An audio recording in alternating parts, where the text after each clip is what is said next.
Ya Rasulullah, Ya Habiballah,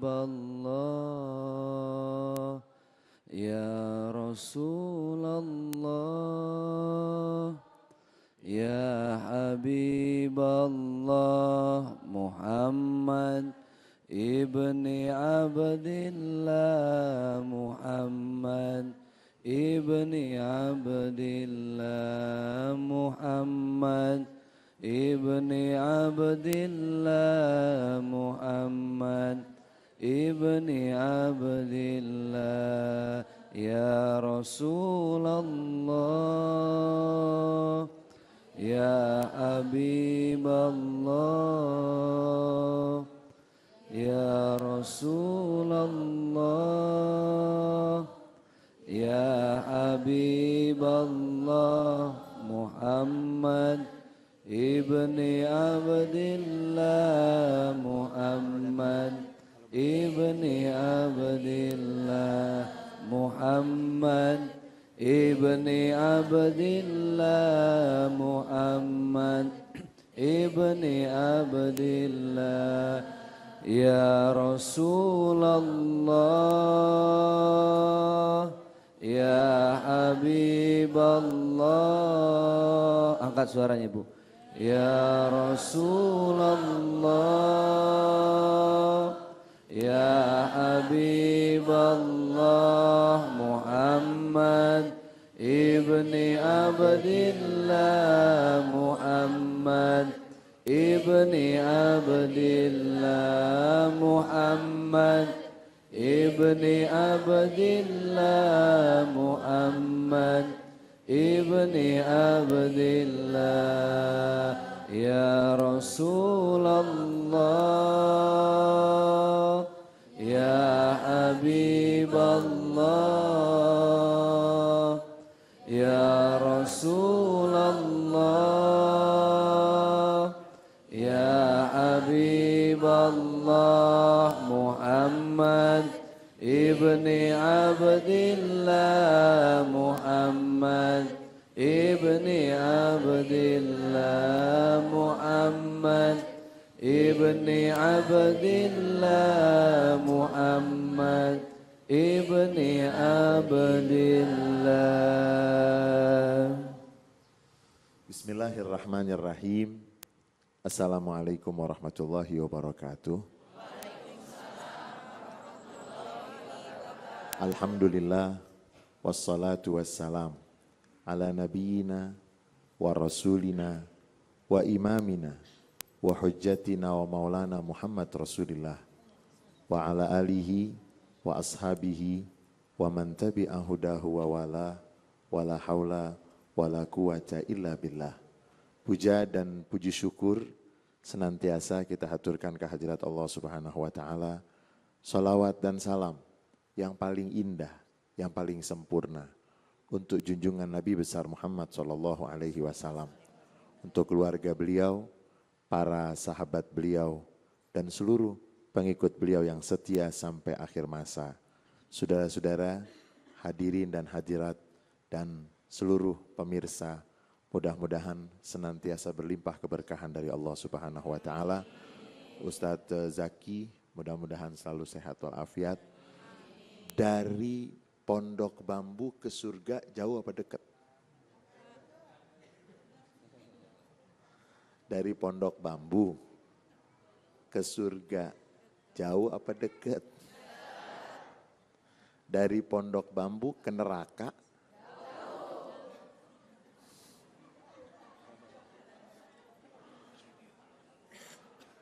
Pondok Bambu surga, Pondok Bambu neraka, mana lebih dekat? Al-jannatu aqrabu ila ahadikum min syiraki na'lih wan naru mithlu dzalik. Rasulullah sallallahu alaihi wasallam mengatakan bahwa surga itu dekat sekali dengan kamu. Lebih dekat kalau kita pakai sendal. Nempel enggak sendal? Sama telapak kita. Kemudian satu sendal dengan sendal yang lain dekat enggak? Dekat enggak? Dekat. Surga itu lebih dekat.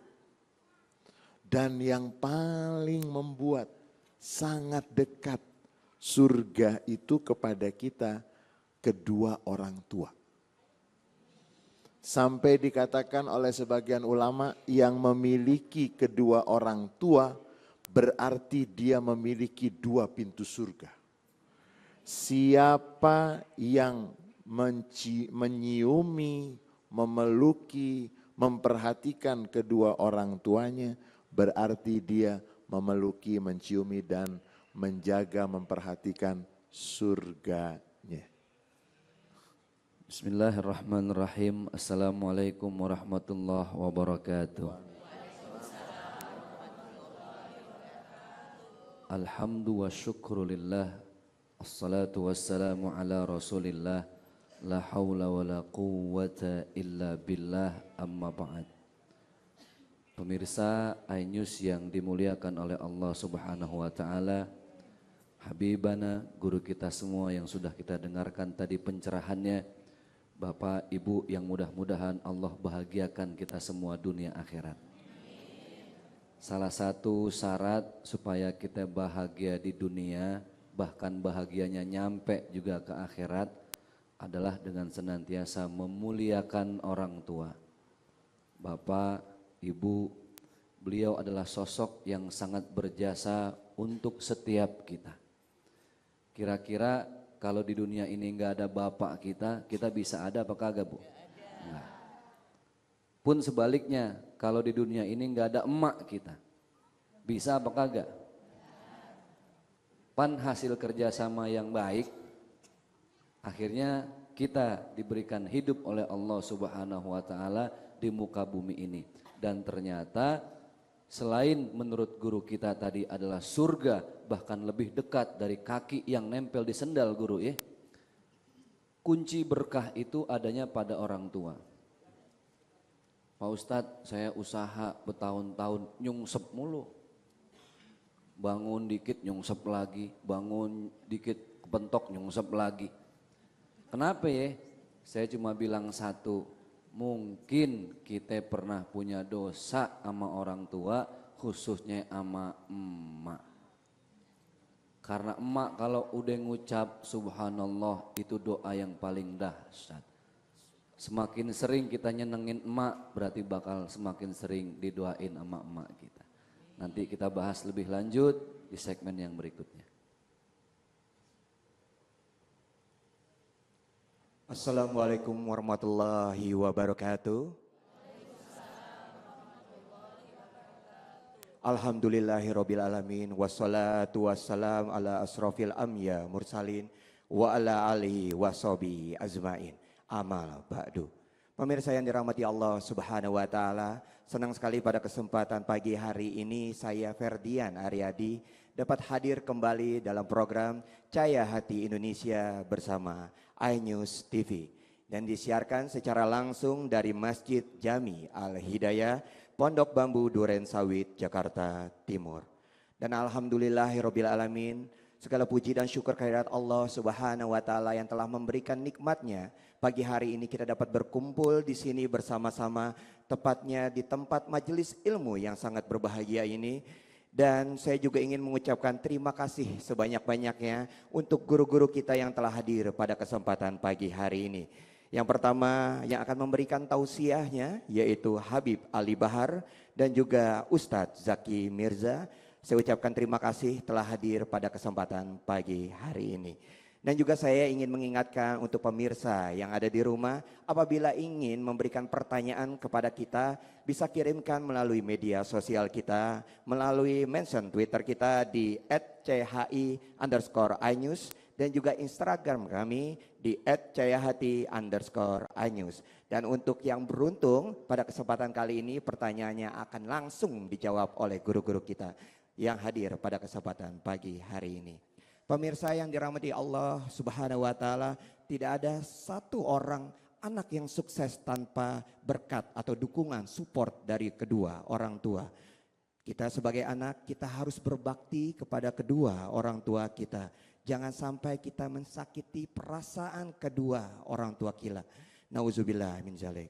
Ya Allah, Dan pada kesempatan kali ini kita akan membahas materi lebih dalam lagi mengenai birrul walidain. Tapi setelah pesan-pesan berikut ini, tetaplah di Cahaya Hati Indonesia.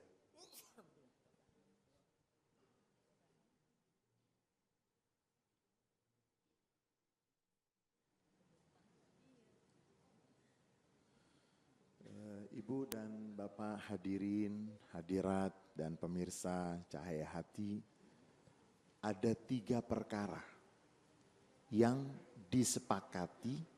3 perkara itu adalah perbuatan terpuji, perbuatan baik. Yang pertama, menepati janji. Menepati janji. Pencuri sesama pencuri, gerombolan rampok. Pakai janji nggak dia? Kalau dapat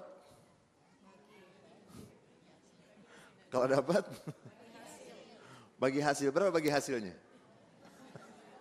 Siapa yang pengalaman? Kalau dapat nanti sekian-sekian.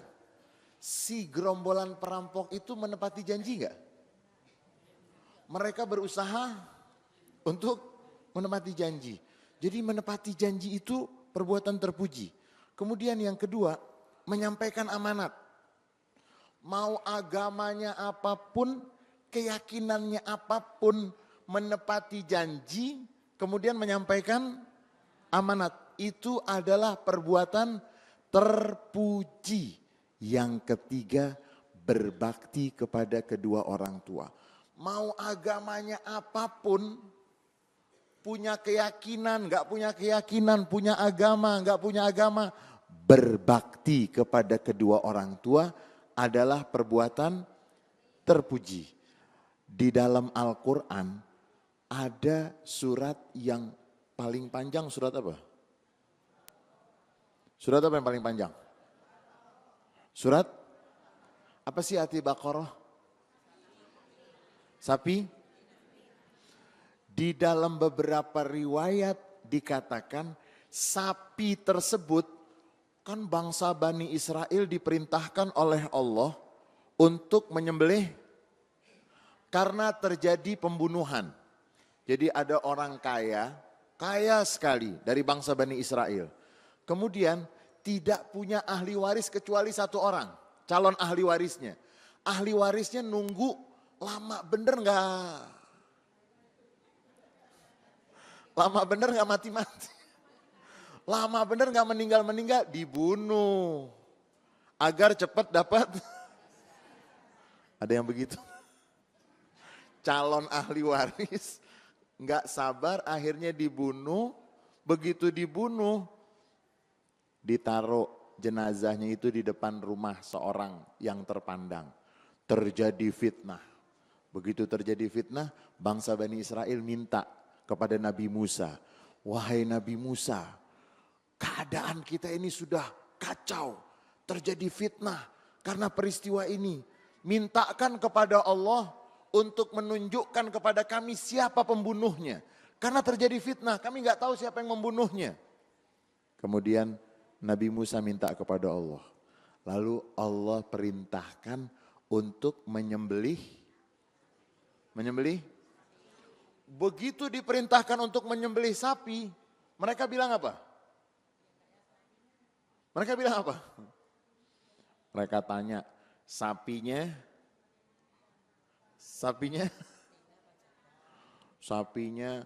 usianya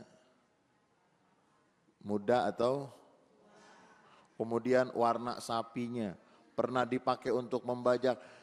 Yang mereka tanya itu hal-hal yang detail dan menyulitkan. Tetapi ada hikmahnya. Dari manakah sapi tersebut nantinya? Diriwayatkan di dalam kitab Zadul Masir. Di sana ketika ditafsirkan ayat yang terkait dengan penyembelihan sapi tersebut, itu dikatakan pada masa itu ada seorang ayah yang soleh, yang baik. Kemudian seorang ibu yang solihah. Ayah tersebut memiliki sapi yang kecil, masih kecil sekali sapinya. Kemudian ayah itu seorang yang soleh, dibawa sapi tersebut ke tengah hutan. Dia mengatakan, ya Allah, aku titipkan kepadamu sapi yang kecil ini, mudah-mudahan nanti bermanfaat untuk putraku. Kemudian si ayah tersebut bicara sama ibunya, sama istrinya. Dia mengatakan, saya telah meletakkan di tengah hutan sapi tersebut, mudah-mudahan nanti bisa bermanfaat untuk anak kita. Ayahnya meninggal dunia.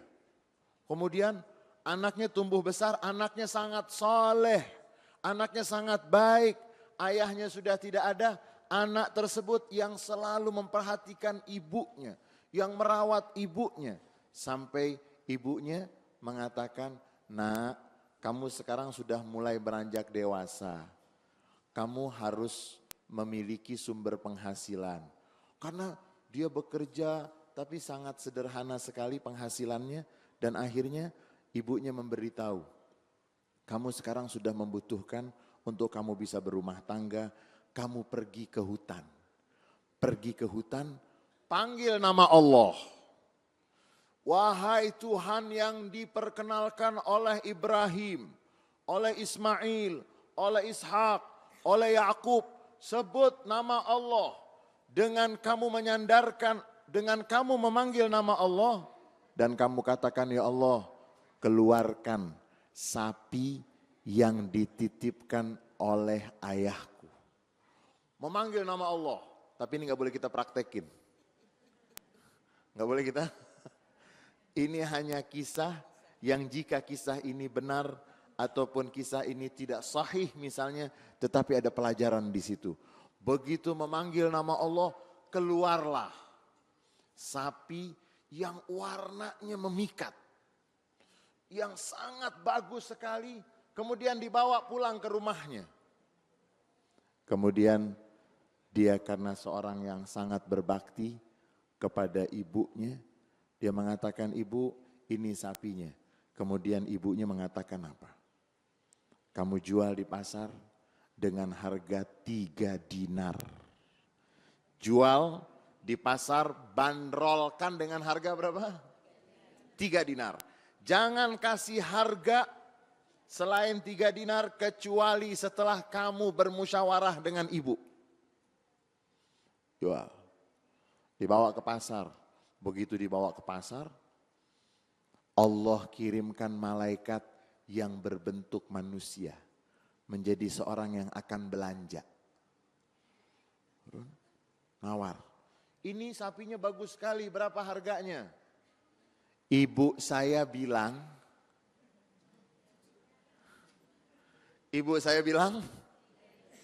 3 dinar. Enggak boleh ngasih harga lebih dari ini kecuali setelah malaikat yang berbentuk manusia tersebut mengatakan apa? Saya akan beli 6 dinar. Dinar itu kepingan emas. Kalau dirham itu kepingan perak. Saya akan beli, kata malaikat yang diutus berbentuk manusia. Saya akan beli, harganya berapa kali lipat itu berarti? Dari 3 menjadi, saya akan beli 6, gak usah ngomong sama ibu kamu, ambil aja duitnya pulang. Anak yang soleh gimana? Ini rezeki apa namanya? Tapi ada pesan dari ibunya apa? 3 dinar, jangan kasih harga selain itu kecuali kamu. Yang mau beli tadi itu malaikat yang menyerupai manusia yang Allah utus untuk menguji. Saya mau beli 6 dinar, gak usah ngomong sama ibu kamu, cepetan saya bawa sapinya, bawa nih uangnya. Kalau kita gimana kalau kita? Kalau kita bilang sama ibu berapa? Yang 3-nya? Itulah anak yang soleh. Bohongin? Gak bisa Pak, maaf. Ibu saya pesan. Harus saya bermusyawarah, tanya ibu saya dulu.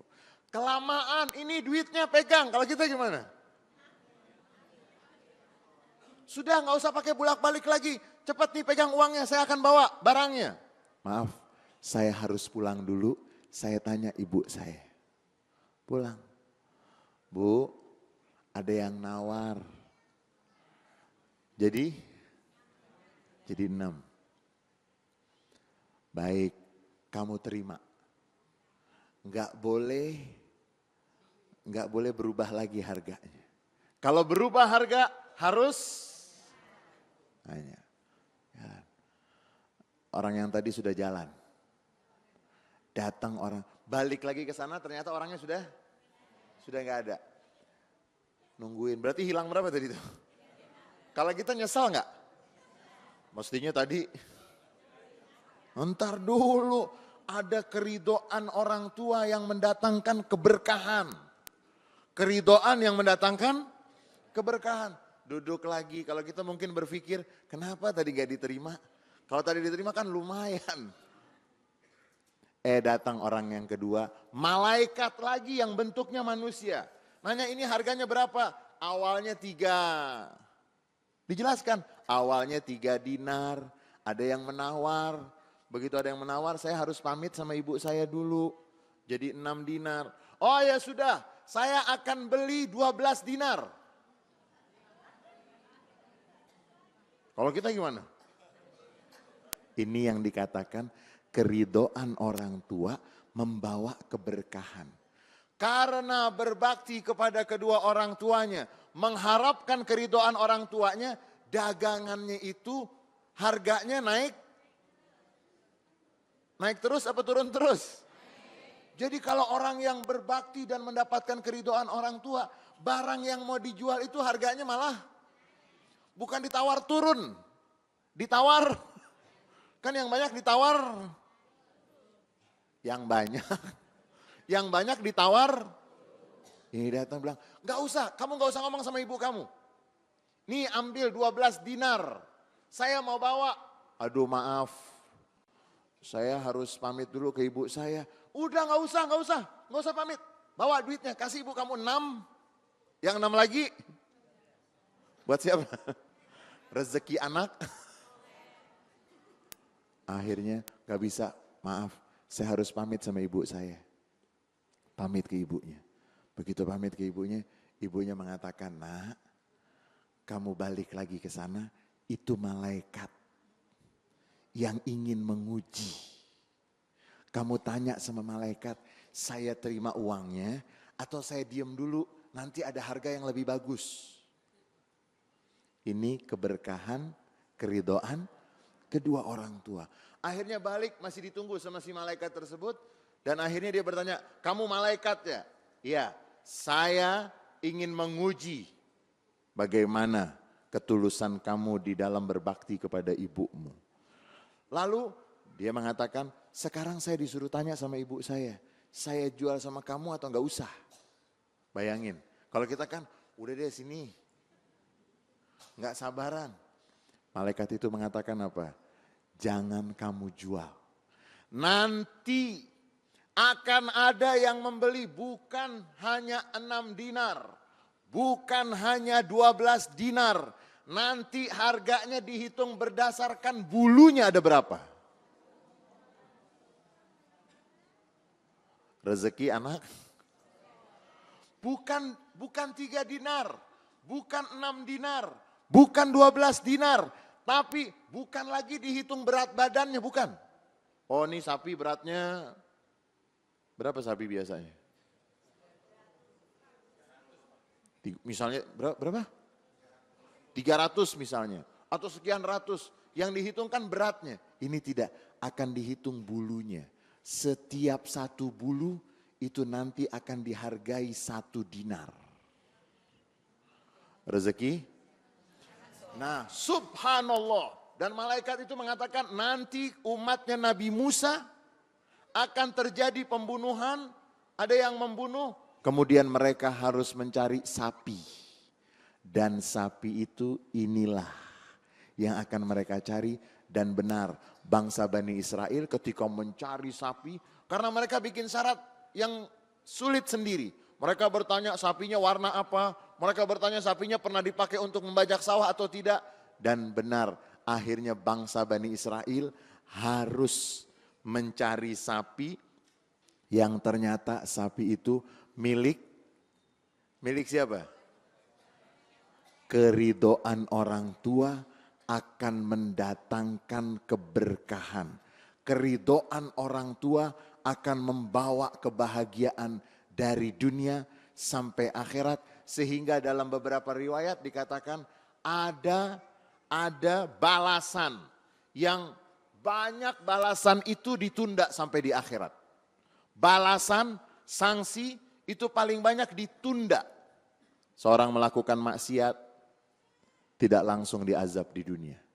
Seorang berbuat baik belum tentu langsung diganjar di dunia. Ada yang diganjar di dunia, ada juga yang satu, berbuat baik kepada kedua orang tua, itu ganjarannya di dunia langsung dan di akhirat juga. Di akhirat juga ada ganjarannya. Siapa yang berbuat baik kepada kedua orang tuanya, di dunia dia mendapatkan dan di akhirat dia, karena banyak perbuatan, ada yang berbuat baik di dunia, ganjarannya tidak langsung di dunia, tapi nanti ditangguhkan di akhirat. Tetapi kalau berbuat baik dengan kedua orang tua, dia akan mendapatkan dua. Di dunia dia dapat, di akhirat juga dia dapat. Dan itu yang dikatakan ridallah fi ridal walidain wa sukhtullah fi sukhtil walidain. Keridhaan Allah itu ada pada keridhaan kedua orang tua. Kemurkaan Allah itu ada pada kemurkaan kedua orang tua. Dan dikatakan pada masa Nabi Musa alaihi salam juga ada seorang yang Nabi Musa mengatakan, ya Allah, tunjukkan kepada aku yang nemenin aku nanti, yang bertetangga dengan aku nanti di surga, siapa orangnya? Siapa orang yang akan menemani aku nanti di surga? Lalu Allah mengatakan, kamu akan ditemani oleh seorang Fulan bin Fulan, diberitahu ciri-cirinya. Kemudian Nabi Musa mencari, bertemu. Ternyata orang tersebut adalah anak muda yang Nabi Musa begitu sampai di rumahnya, dipersilahkan untuk duduk. Kemudian gak lama anak muda itu masuk ke kamar. Begitu masuk ke kamar, keluar dari kamar membawa babi betina yang besar, keluar dari rumah dimandikan, dibersihkan, dipeluk, dicium. Kemudian masuk, dibawa lagi ke kamar. Kemudian keluar lagi membawa babi jantan yang dimandikan, dibersihkan, sudah dimandikan, dibersihkan, dipeluk, dicium. Kemudian dibawa lagi masuk ke kamar. Lalu Nabi Musa bingung. Yang begini nih yang akan, agama kamu apa? Agama saya Islam, beriman kepada Allah dan kepada Rasul-Rasul. Terus ngapain kamu memelihara? Wahai Musa, babi itu yang betina adalah ibuku, yang jantan adalah ayahku. Ibu dan ayahku pernah melakukan dosa besar, lalu azab yang Allah berikan bentuknya dirubah. Karena bangsa Bani Israel itu pernah melakukan banyak perbuatan yang tidak baik, akhirnya wajah mereka dirubah menjadi kerah. Ini yang betina adalah ibuku, yang jantan adalah ayahku. Aku mandikan setiap hari. Aku gak peduli. Dia berbentuk babi, dia berbentuk apa. Aku tidak peduli dengan dosa yang pernah mereka lakukan. Aku hanya mendapatkan tanggung jawab untuk berbuat bakti, berbuat baik kepada kedua orang tuaku. Sehingga itu yang aku lakukan. Dan aku sudah minta kepada Allah untuk Allah ampuni dosa kedua orang tuaku. Untuk dikembalikan wajahnya, bentuknya menjadi manusia yang biasa. Tapi sampai sekarang doa aku belum dikabulkan. Lalu Allah sampaikan kepada Nabi Musa. Wahai Musa, dialah orang yang akan menemanimu nanti di surga. Dan sampaikan, aku sudah terima doanya untuk aku mengampuni dosa kedua orang tuanya. Karena kebaikan dia, karena kesolehan dia, dan aku akan kembalikan wajah kedua orang tuanya, bentuk kedua orang tuanya menjadi normal kembali. Dan dikatakan kita tidak boleh melihat-lihat, ini orang tua saya baik, tidak baik, orang tua saya begini dan begitu. Itu tidak ada yang harus kita jadikan permasalahan. Orang tua mau bentuknya seperti apapun, kewajiban kita berbakti keduanya. Dan nanti juga dikatakan, siapa yang mencari keridhaan Allah tapi membuat murka kedua orang tuanya, dia tidak akan mendapatkan keridhaan Allah, dia malah mendapatkan kemurkaan. Siapa yang mencari keridhaan kedua orang tua, dia akan mendapatkan keridhaan Allah Subhanahu wa taala. Jadi jangan sembarangan dengan seburuk apapun, seperti apapun, berbuat bakti kepada kedua orang tua adalah bagian yang penting di dalam agama yang harus kita pegang sebaik-baiknya. Alhamdulillahirabbil alamin. Terima kasih Habib Ali Bahar yang telah memberikan tausiahnya untuk kita semuanya. Tadi beliau sudah memberikan tausiahnya mengenai subtema ridho Allah, ridho orang tua. Kita ingin mencapai keberkahan, untuk mencapai kemuliaan dari Allah, kita harus berbakti kepada kedua orang tua. Jangan sampai kita menyakiti perasaan beliau. Ya Allah. Dan untuk selanjutnya kita akan membahas subtema hati-hati membuat orang tua sakit hati. Yang akan memberikan tausiah yaitu Ustadz Zaki Mirza. Dan untuk itu pemirsa jangan kemana-mana, tetaplah di Cahaya Hati Indonesia.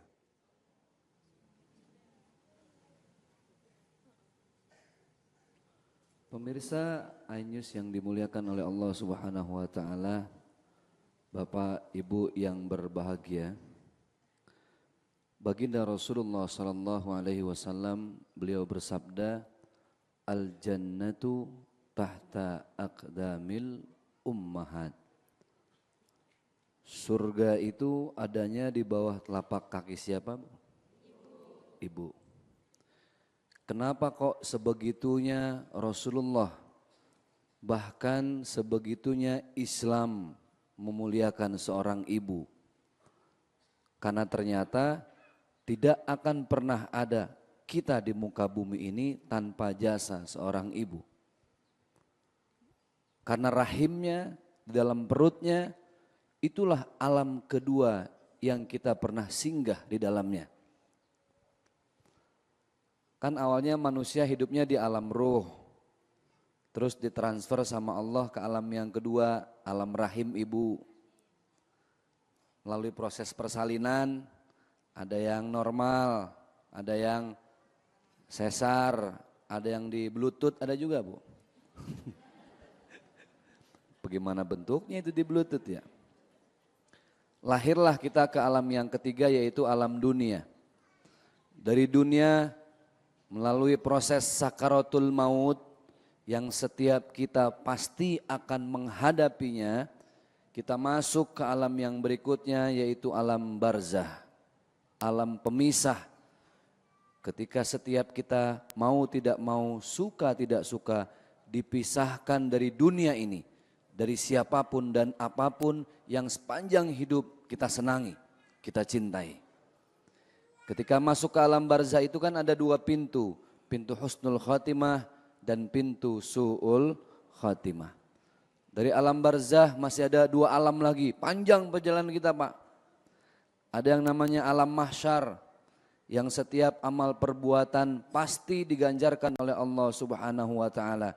Faman ya'mal mithqala dzarratin khairan yara wa man ya'mal mithqala dzarratin syarran yara. Baru kita masuk ke alam yang paling akhir, alam akhirat. Kisah tentang bagaimana seorang manusia ketika menghadapi sakaratul maut yang begitu susah. Sudah banyak kita dengar, cuma gara-gara apa? Gara-gara menyakiti perasaan orang tua, terutama seorang ibu. Kan tadi saya udah sampaikan, dari dunia buat masuk ke alam barzah ada husnul khotimah, ada su'ul khotimah. Tapi sebelumnya ada proses sakaratul maut. Ternyata yang menentukan mudah atau sulitnya sakaratul maut kita dari sekian banyak faktor. Salah satunya adalah bagaimana kita memuliakan seorang ibu. Karena perjuangan ibu berat. Tadi sudah kita bahas. Ibu ini rahimnya jadi alam yang kedua buat setiap kita. Yang hamil kan ibu, betul ya? Yang lahiran ibu, yang nyusuin ibu. Bapaknya ngapain? Uncang-uncang kaki aja nungguin ya. Paling timbang udah lahir gitu doang. Kalau udah ada orang keluar oe, alhamdulillah. Sian nenek-nenek jantungan. Sampai bunyi. Lanjut ya. Inilah perjuangan seorang ibu. Enggak tanggung-tanggung. Kita hidup dalam rahim ibu 9 bulan. Kan rata-rata 9 bulan ya. Kalau yang kurang dari 9 bulan itu namanya apa? Prematur.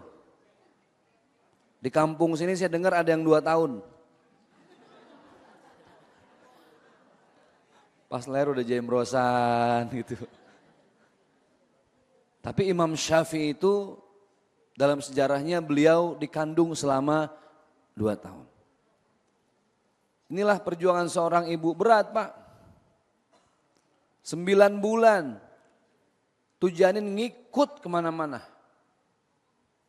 Mau gak mau, suka gak suka. Harus ngikut.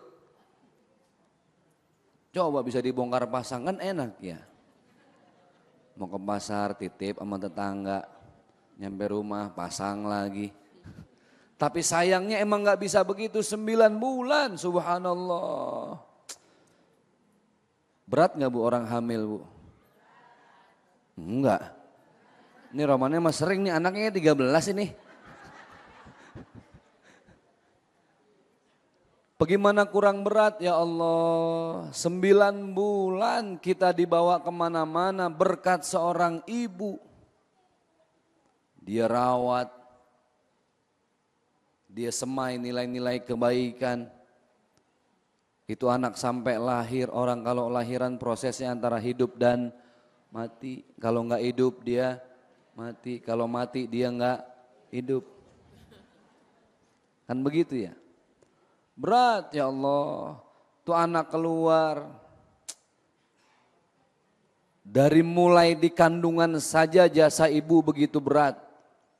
Wahnan ala wahnin, begitu capek ibu. Belum lagi proses melahirkan ya Allah, antara hidup dan mati juga. Memang bedanya laki sama perempuan Pak. Sakitnya laki sepanjang hidup 1. Lempengan lagi di hitan doang. Tapi kelar sekali. Bapak ada yang berkali-kali Pak. Sekali doang Pak. Selesai. Tapi perempuan lagi hamil sakit. Teriak-teriak, ampun, ampun. Besoknya hamil lagi. Itulah bedanya laki dengan perempuan. Tuh anak brojol, ya Allah. Dari kecil yang paling dekat sama anak itu kan emak ya. Al-ummu madrasatul ula. Yang paling dekat itu emang emak ibu. Lah kalau lagi bangun nih tengah malam begadang, siapa yang nemenin bocah? Emak. Bapaknya? Mana mau tahu dia bocah nangis. Asal tuh anak lagi nangis yang bikinin susu emak. Ada nyamuk yang nepakin emak. Ya Allah perjuangannya ya. Tuh nyamuk yang gigit anaknya sampai ditandain Pak. Ini malam gue gak dapat, besok lo gue cari. Tuh sampai sebegitunya emak. Allahu Akbar walillahilham. Ini anak mulai gede, mulai bisa ngomong, mulai bisa jalan. Sekolah dia mulai tahu. Anak zaman sekarang, lihat aja dah jangan jauh-jauh. Dari cara salamannya udah keder bu. Orang salaman kalau orang kita kudunya begini ya. Anak zaman sekarang kagak, Pak. Udah kemari. Udah kemari. Kenapa? Ya begitulah pokoknya. Mulai sedikit demi sedikit nyakitin perasaan emak. Nggak usah jauh-jauh, saya sendiri ingat banget. Orang tua kalau kaya anak jadi raja. Tapi kalau anak kaya emak jadi pembantu. Udah lama jadi pembantu ibu?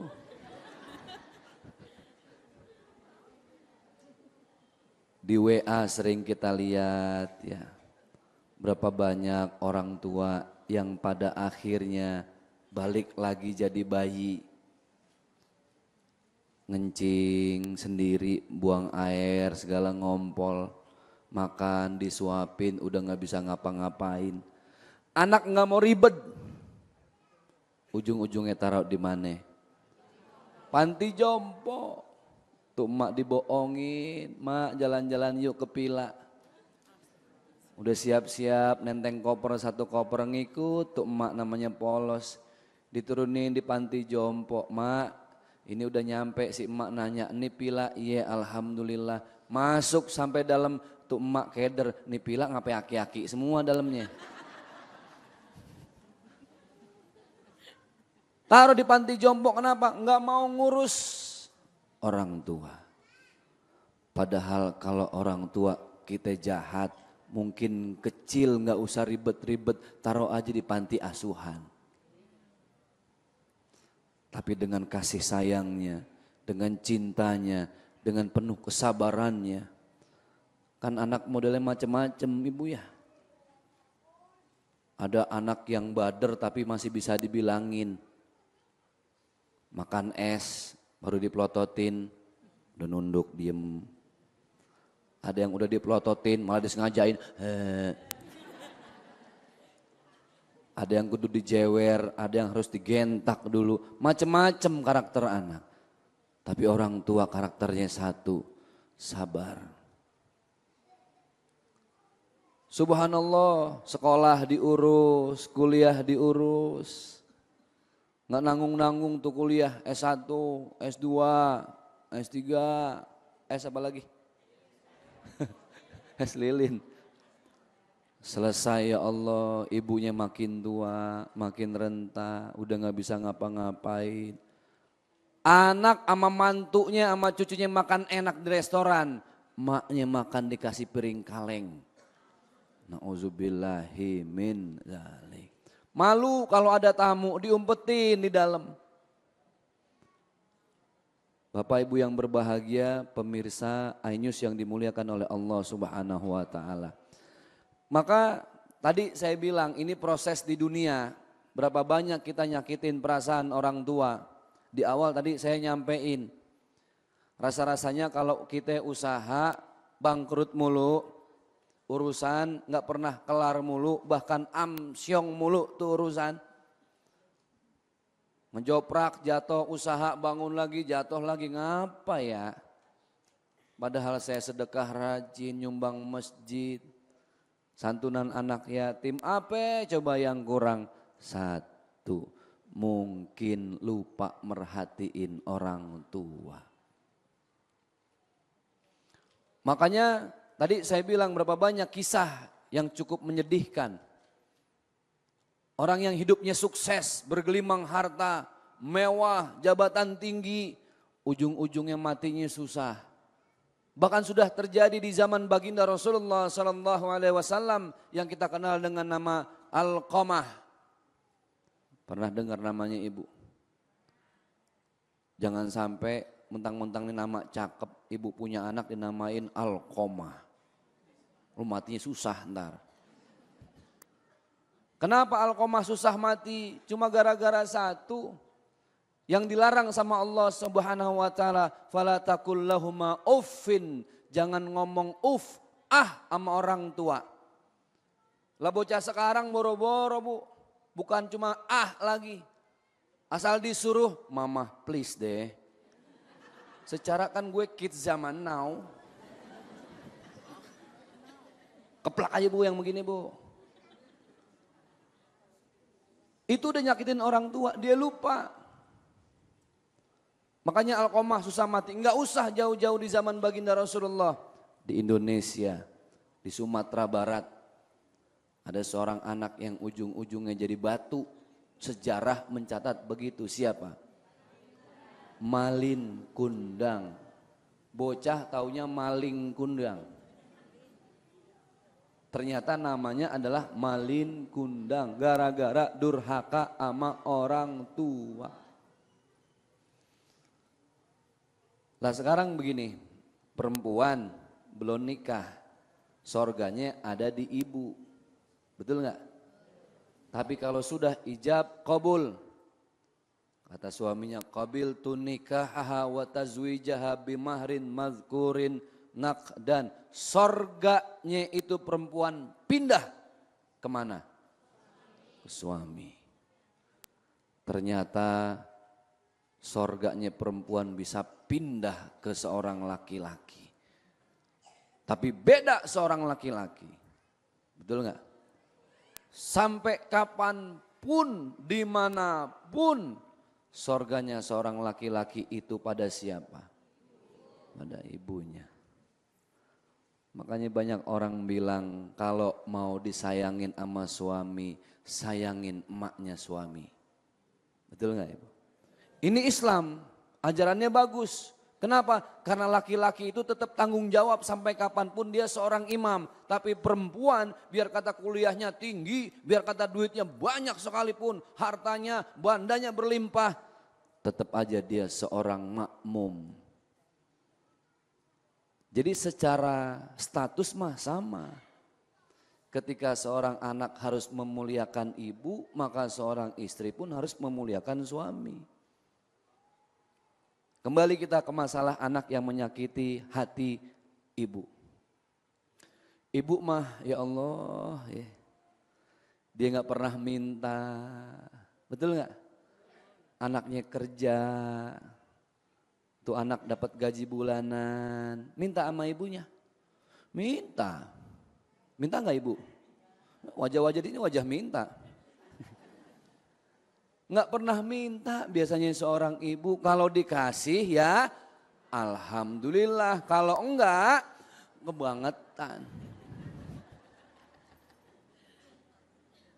Kan pernah dikasih alhamdulillah ya Allah, enggak pernah ngarep. Namanya orang tua mah anak seneng, orang tua seneng, anak susah, orang tua jadi ngikut susah. Kenapa Alqamah susah sakaratul maut? Karena ibunya belum redo. Kenapa Malin Kundang dikutuk jadi batu? Karena emaknya berdoa saking sakit hatinya. Ternyata Malin Kundang lebih ngebelain istri daripada ibunya. Sampai sebegitunya Bapak Ibu yang berbahagia yang dimuliakan oleh Allah Subhanahu wa ta'ala. Maka sebaik-baiknya perkataan seorang anak adalah ketika dia benar-benar menjaga perasaan ibunya. Memang berat, susah. Apalagi di zaman sekarang sebenarnya silaturahim itu sudah tidak berbatas lagi Pak. Kita ada handphone, betul nggak Ibu? Bisa telepon, bahkan bisa video call. Ya sebenarnya sebaik-baiknya perbuatan adalah perbuatan ketika berbuat diridhoi oleh orang tua kita. Permasalahannya adalah kadang orang tua suka ngerasa paling benar. Tadi udah kita bahas. Yang pertama, bagaimana anak memuliakan orang tua. Sekarang yang mau saya bahas, bagaimana juga orang tua memuliakan anak. Memuliakannya bagaimana? Contoh, ada yang punya anak kena narkoba. Habis tuh anak dimaki-maki sama orang tuanya. Padahal bisa jadi. Sebab tuh anak kena narkoba enggak sepenuhnya salah si anak. Kok begitu Ustadz? Bisa jadi dulu bapaknya waktu bawa uang rezeki dari luar, tuh bapak tahu nih uang jelas-jelas haram. Sadar pak, tahu. Entah itu uang baru ngegarong atau uang nemu yang nggak dibalikin atau uang rakyat yang dipakai, kita nggak tahu. Yang jelas-jelas tuh uang nih bapak sadar tuh uang haram. Tetap aja dibawa ke rumah, dibeliin beras, dibeliin susu, itu susu diminum sama anak jadi darah dagingnya anak. Kata Rasulullah Sallallahu Alaihi Wasallam, darah daging yang sumbernya jelas-jelas dari haram, maka badan itu anak terdorong untuk juga berbuat haram. Jadi kalau seandainya ada anak nih bocah bader amat ya, sampai dikata-katain sama mamanya, emang dasar lu anak setan. Tuh anak mikir lah, gua anak setan masa apa mak? Lah bisa jadi bukan selamanya anak yang salah. Kalau dipikir-pikir, oh mungkin dulu ada uang haram yang sengaja gue kasih ke perut tuh anak. Sampai tuh anak bisa berbuat haram. Makanya pelajaran buat kita semua. Kalau ada anak bader, jangan selamanya salahin anak. Introspeksi diri. Mungkin gara-gara saya bawa uang yang jelas-jelas haram dari luar jadi darah daging buat tuh anak. Tuh anak jadi ngapa demen banget sama dosa. Karena badannya mengkonsumsi makan yang sumbernya juga dari dosa. Itulah cara memuliakan anak. Muliakan dengan apa? Dengan kita nafkahi. Sumbernya jelas-jelas dari yang halalan thayyiban. Bukan cuma halal, tapi juga baik bagi kesehatan. Kan halalan thayyiban ini harus dijaga terus ibu. Gorengan, tahu gorengan bu? Halal enggak? Halal. Tapi gorengan yang dijual di pinggir jalan yang lewat kontainer debunya sabrek-abrek. Kira-kira itu halal tapi baik apa enggak? Enggak. Yang bagus itu halalan thayyiban, udah halal baik. Maka inilah cara memuliakan orang tua kepada anaknya. Lalu bagaimana Ustaz? Apa cara yang berikutnya ketika orang tua ingin memuliakan seorang anak? Ya nanti akan kita bahas lagi ya. Jadi tidak selamanya anak memuliakan orang tua. Tapi justru sebaliknya ada hak-hak anak yang justru harus dimuliakan oleh orang tuanya. Semoga bermanfaat. Alhamdulillahirrahmanirrahim. Terima kasih Ustaz Zaki Mirza yang telah membahas tema hati-hati mengucapkan kata kasar kepada kedua orang tua. Kesuksesan seorang anak tidak luput dari peran serta dari kedua orang tua. Kita ingin berbakti kepada kedua orang tua apabila orang tua juga ingin berkorban kepada kedua anaknya. Untuk mendapatkan kemuliaan dan keridoan dari Allah Subhanahu wa taala, kita harus berbakti kepada kedua orang tua. Dan untuk pemirsa yang dirahmati oleh Allah Subhanahu wa taala, segmen selanjutnya kita akan membaca pertanyaan dari media sosial kita, dari Twitter dan juga Instagram. Dan untuk jamaah yang telah hadir pada kesempatan pagi hari ini juga bisa memberikan pertanyaan kepada guru-guru kita yang telah hadir pada kesempatan pagi hari ini. Untuk itu tetaplah di Cahaya Hati Indonesia. Alhamdulillahirrabbilalamin. Pemirsa yang dirahmati Allah Subhanahu wa taala. Dan juga jemaah yang telah hadir pada kesempatan pagi hari ini tetap menyaksikan Cahaya Hati Indonesia bersama iNews. Seperti di segmen sebelumnya, kita akan memberikan pertanyaan kepada guru-guru kita yang telah hadir pada kesempatan pagi hari ini. Selalu dengan media sosial kita, dan sebelum ke pertanyaan media sosial kita, ada kalanya mungkin para jamaah di sini yang ingin bertanya kepada guru-guru kita. Ayo, siapa yang ingin bertanya? Dengan Bapak siapa? Mohon maaf. Rustandi. Bapak Rustandi. Ya. Ya, oke. Dan langsung saja dijawab dengan Bapak Habib. Assalamualaikum warahmatullahi wabarakatuh. Pak Ustadz Zaki Mirza dan Habib Ali Bahar. Sebagai seorang suami, mungkin dari kita ada beberapa hal yang, satu hal pokok sih yang jadi pertanyaan bagi kami para suami, siapakah yang harus diprioritaskan apakah berbakti kepada ibu atau memenuhi kewajiban kita kepada istri kita. Karena hal ini yang kadang menjadi masalah dalam keluarga dan juga merupakan salah satu yang membuat galau para suami gitu, Ustadz. Demikian, terima kasih. Ya, terima kasih Pak Rustandi. Mungkin langsung dijawab Pak Habib Ribahar terlebih dahulu. Ustadz Zaki dulu? Oke, boleh. Baik, tadi sedikit kita udah bahas perbedaan antara laki dengan perempuan dari sisi sakit. Ya, laki dihitan, perempuan lahiran, sakit tapi malah sering. Yang kedua, perbedaannya dari kewajiban dan hak. Laki-laki itu selemah-lemahnya seorang laki, dia tetap punya kewajiban ketika menjadi suami dari seorang istri untuk menafkahi istri dan anak-anaknya. Kecuali emang udah benar-benar dalam keadaan lil muttor, yang udah nggak bisa dia nyari nafkah. Tapi selama dia masih sehat, maka dia punya kewajiban untuk menafkahi istri dan anak-anaknya. Perempuan, saya tanya nih sama ibu, biar kata ibu udah kerja, gajinya gede, puluhan juta, ibu punya kewajiban nafkahin suami apa kagak? Boleh demen amat ngomongnya kagak kenceng amat, nafsu amat, jawabannya ya, Ustaz, ya. nafsu amat. Kagaknya biasa aja, enggak Ustadz, kagak. Jadi biar kata istri itu punya penghasilan, dia tidak punya kewajiban untuk menafkahi suami. Sepakat? Sepakat banget Ustadz. Kalaupun dia mau ngasih sesuatu, materi, uang, itu bukan nafkah, tapi hadiah. Terus ada masalah lagi Pak Ustadz, kalau seorang suami ngasih uang ke ibu, kan pengen tuh ngasih bulanan sebagai tanda bukti buat ibu.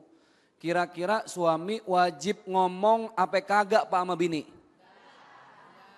Nah ini dia nih pada berantem nih. Secara hukum tidak wajib izin. Kalau suami karena dia punya kewajiban cari nafkah dan itu hak dia uangnya, ketika dia mau ngasih uang buat ibu, nafkahin ibu, maka tidak harus izin sama seorang istri. Tapi bagaimanapun ingat, kita menghindari yang namanya fitnah. Maka yang lebih baik itu adalah ketika istri diinformasikan. Kata suami, bagaimana bininya juga Ustadz.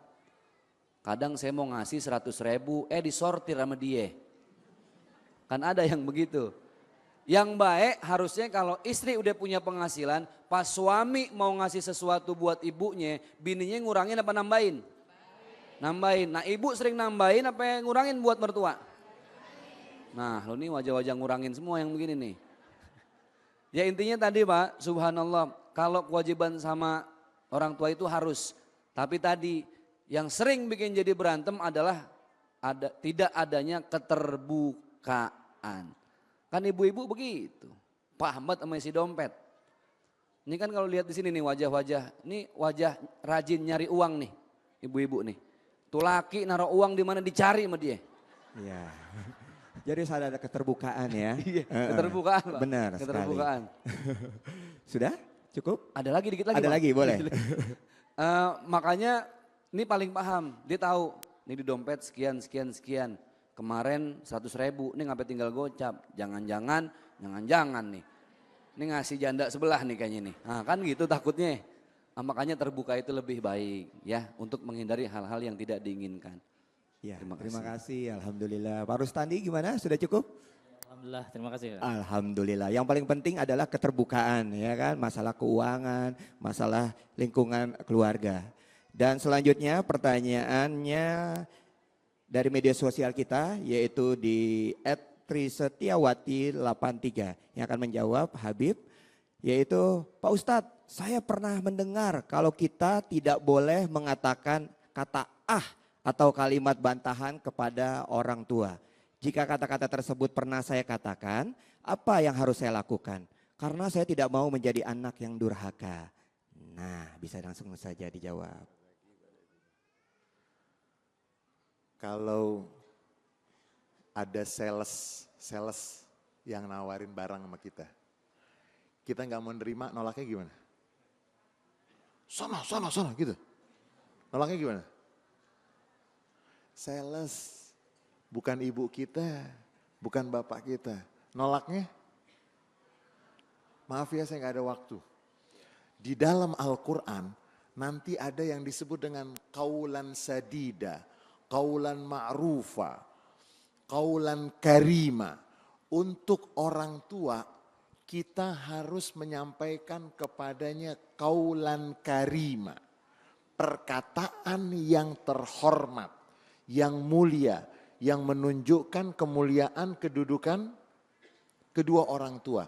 Kalau ada kata-kata, kalau ada kata yang lebih singkat dari kan wala taqullahuma uffin wala tanharhuma wa qullahuma qaulan karima. Jangan kamu katakan kepadanya Yang bisa memahami itu biasanya manusia ini kan makhluk yang terlambat perkembangan pengetahuannya. Sebelum punya anak, mungkin dia gampang ngomong atau ah. Tapi begitu dia sudah punya anak, anaknya mengatakan gimana rasanya? Gimana rasanya? Jangan menyakiti kalau kamu tidak mau disakiti. Dan kedudukan orang tua setelah Allah dan Rasulnya adalah orang tua kita, harus benar-benar kita hormati. Sampai kalau bisa di dalam hati pun tidak ada, ingat orang yang sangat berjasa adalah kedua orang tua kita. Ya, terima kasih. Intinya jangan mau disakiti, ya kan? Kalau misalnya kalau saya menyakiti kedua orang tua, saya bisa dilaknat ya kan? Tidak mendapatkan ridho dari orang tua dan juga ridho dari Allah. Dan selanjutnya pemirsa dimanapun Anda berada, senang sekali Anda tetap menyaksikan Cahaya Hati Indonesia, dan Cahaya Hati Indonesia akan kembali setelah pesan-pesan berikut ini.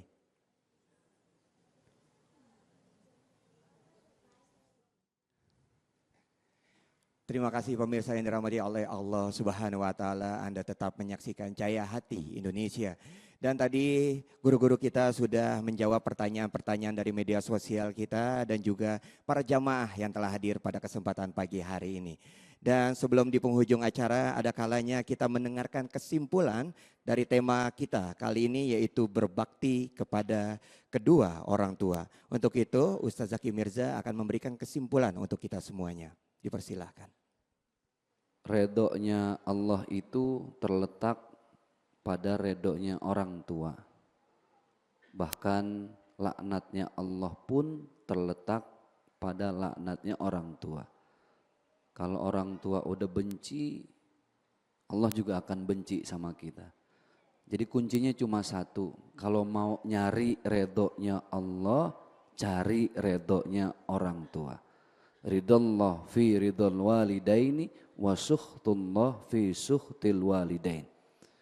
Setinggi apapun seorang manusia terbang sampai antariksa manapun, sejauh apapun dia berlari, sedalam apapun dia menyelam, hidupnya enggak akan pernah ketemu berkah ketika enggak dapat redho orang tua. Di dunia dia bisa senang, di dunia dia bisa kaya. Tapi kan enggak semua orang senang itu berkah. Yang dicari manusia itu adalah bagaimana meraih keberkahan. Senang belum tentu berkah, tapi kalau orang berkah udah pasti senang. Jadi supaya hidup senang dan berkah, kuncinya adalah dengan memuliakan orang tua. Berapa banyak orang-orang yang sukses dunia akhirat, para alim ulama kita. Ada satu ritual yang dia lakukan setiap minggunya apa? Mencuci kaki seorang ibu. Itu yang gak pernah kita bisa lakukan. Masih ada gengsi, masih ada malu. Padahal Allahu Akbar walillahil ham, muliakan orang tua, maka Allah akan muliakan hidup kita. Ya, berarti bisa ditarik kesimpulan juga bahwa kesuksesan seorang anak adalah ridho dari orang tua. Dan selanjutnya kesimpulan diberikan oleh Habib Ali Bahar.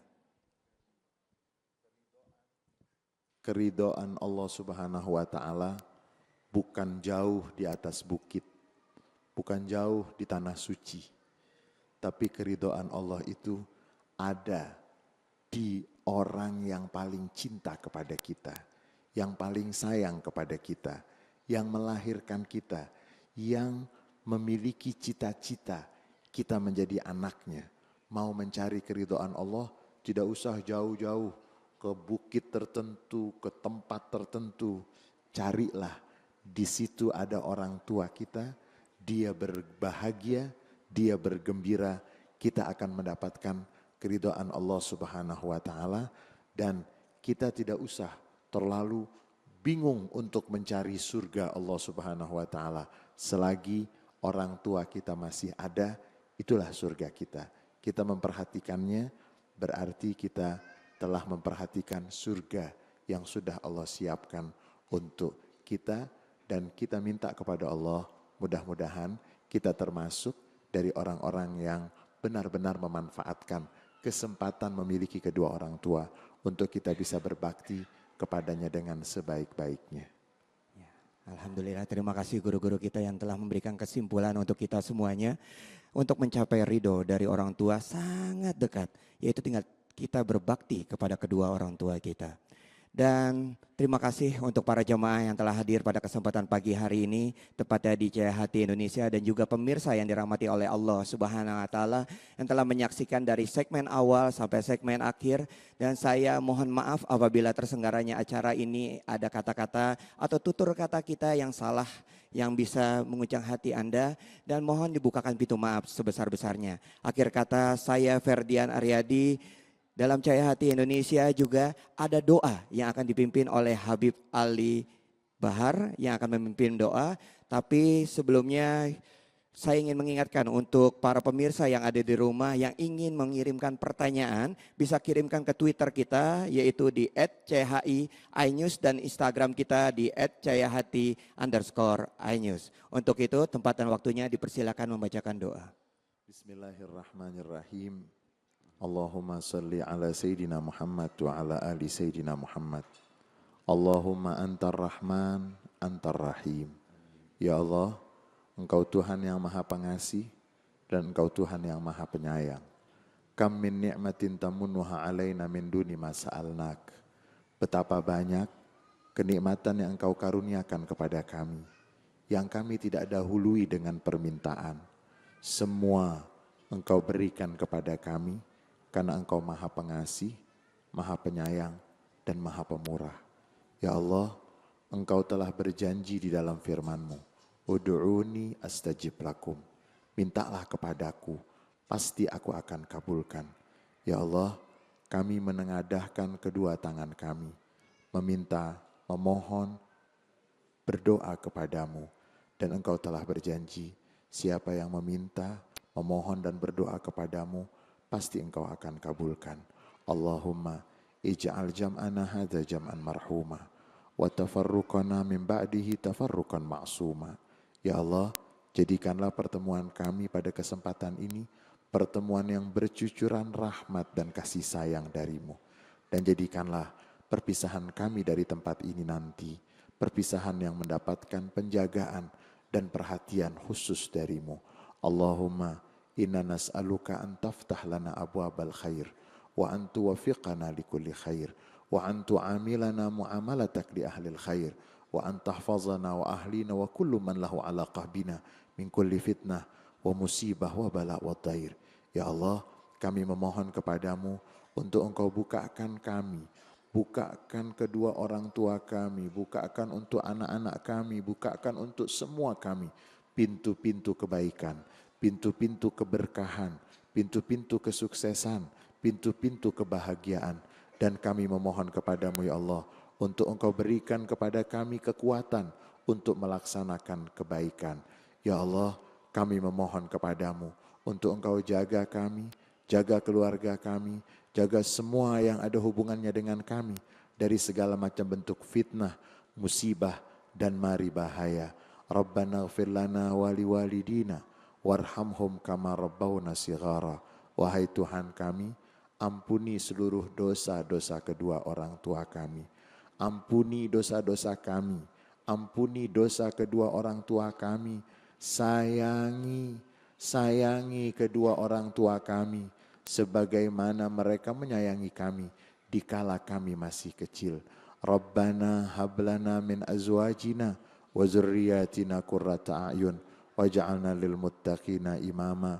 Wahai Tuhan kami, karuniakan untuk kami suami, istri, anak, cucu, keturunan yang menjadi penyedap pandangan mata. Rabbana atina fid dunya hasanah wa fil akhirati hasanah wa qina azabannar. Wa sallallahu ala sayyidina Muhammadin wa ala alihi wa sahbihi wa sallam walhamdulillahi rabbil alamin. Salatullah salamullah ala Taha Rasulillah.